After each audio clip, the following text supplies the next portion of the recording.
പീഡനക്കേസിലെ അതിജീവിത മുഖ്യമന്ത്രി വി.ഡി. സതീശനെ കണ്ടു. സംഭവത്തിൽ ഉടൻ തന്നെ നടപടിയെടുക്കുമെന്ന് മുഖ്യമന്ത്രി ഉറപ്പു നൽകിയതായി അതിജീവിത മാതൃഭൂമി ന്യൂസിനോട് പറഞ്ഞു. സമൂഹ മനസാക്ഷിയെ ഏറെ ഞെട്ടിച്ച ഒരു വാർത്തയായിരുന്നു ICU പീഡനക്കേസ്. അതിജീവിത ഇപ്പോൾ നമ്മോടൊപ്പമുണ്ട്. വേണ്ട വിധത്തിലൊരു നീതി ലഭിച്ചിട്ടില്ല എന്ന് നമുക്ക് എല്ലാവർക്കും അറിയാം. ഇപ്പോൾ ഇന്നലെ CM-നെ പോയി കണ്ടിരുന്നു. എന്താണ് ഒരു മറുപടി ലഭിച്ചത്?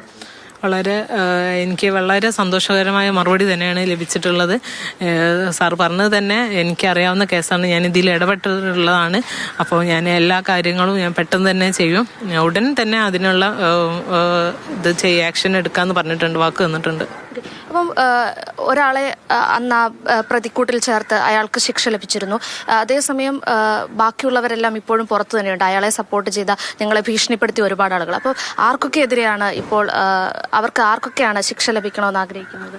ഈ 5 പേര് ഉണ്ടല്ലോ, അവരെ തിരിച്ചെടുത്തിട്ടുണ്ട്. അപ്പോൾ അവർക്കെതിരെയും, അതുപോലെ ഗൈനക്ക് ഡോക്ടർ KV പ്രീതി, അതുപോലെ അവർക്ക് കൂടെ നിന്ന് ഒരു കള്ളസാക്ഷി മൊഴി കൊടുത്തിട്ടുള്ള ഫാത്തിമ ബാനു, അതുപോലെ മുൻ പ്രിൻസിപ്പൽ ഡോക്ടർ ഗോപി, അവിടുത്തെ superintendent, nursing officer, chief nursing officer, അങ്ങനെ ക്ലർക്ക്, ഒരുപാട് പേരുണ്ട്. അപ്പോൾ അവർക്കൊക്കെ വേണ്ടിയിട്ടാണ് നടപടിയെടുക്കാൻ ആവശ്യപ്പെട്ടിട്ടുള്ളത്.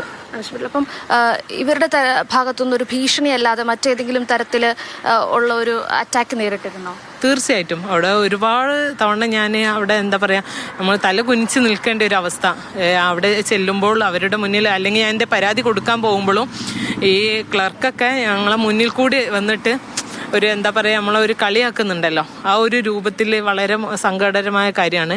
പിന്നെ അവർ ഈ NGO യൂണിയൻ്റെ ആളുകളായതുകൊണ്ട് വളരെ അധികം പ്രതിയെ സംരക്ഷിക്കാനും ഈ കേസ് ഇല്ലാതാക്കാനും, ഇത് തേഞ്ഞു മാഞ്ഞു പോകും. എനിക്ക് വേണ്ടി മാത്രമല്ല, എല്ലാ സ്ത്രീകൾക്കും വേണ്ടിയിട്ടാണ് ഞാൻ പോരാടിയിട്ടുള്ളത്. അപ്പം അതിൽ എനിക്കൊരു ജയം വേണം എന്നുള്ളത് എൻ്റെ വാശിയാണ്. അത് എൻ്റെ മരണം വരെ, അല്ല ഈ കേസ് വിജയിക്കും വരെ ഞാൻ അതിന് വേണ്ടി പോരാടുന്നതാണ്. ഏറെ ശുഭപ്രതീക്ഷയിലാണ് അതിജീവിത ഇപ്പോൾ നമ്മളോടൊപ്പം ഉള്ളത്. CM വാക്ക് നൽകിയിട്ടുണ്ട്, അർഹിക്കുന്ന ശിക്ഷ കുറ്റക്കാർക്കെല്ലാം നേടിക്കൊടുക്കുമെന്ന്. ആ ഒരു പ്രതീക്ഷ സഫലമാകട്ടെ എന്ന് പ്രത്യാശിക്കുന്നു.